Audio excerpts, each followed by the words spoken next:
Today's topic is self-imposed martyrdom. I want you just to think about that. So, from my perspective, I look at that as, do we keep ourselves from moving forward because we have all these responsibilities, all of these pressures, all of these challenges, and we are on this automaton of life. And I'm wondering, are we carrying these burdens and they're not really ours to carry? And if that's true, then are we imposing a martyrdom around our whole being and functioning? Because how many times we do things because we can't authentically say no.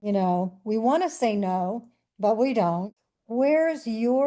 What is your soul or inner self really telling you that you want to do? The thing about humans, and especially men do this too, but especially women, you don't want anyone to see your true self because you're not good enough. You're not Interesting. worthy. So what we do is we pull in and make ourselves small. But when we make ourselves small, we're not honoring our soul and our truth and our authenticity. So that's the kind of martyrdom I'm speaking of tonight. And what I want you to do is think about, who am I doing? Just take one action that maybe hasn't brought you peace or happiness or that sense of fulfillment. Who am I behaving like now? Who is Hmm. this for? Who am I carrying this for that's not my burden? What have I given up and said yes to that I really wanted to say no, thank you? You bring up a great topic, and when you mentioned this yesterday, I wasn't really sure where you're going, and you asked me to speak to it from a male perspective, and it just kind of hit me. If a man is worth their salt,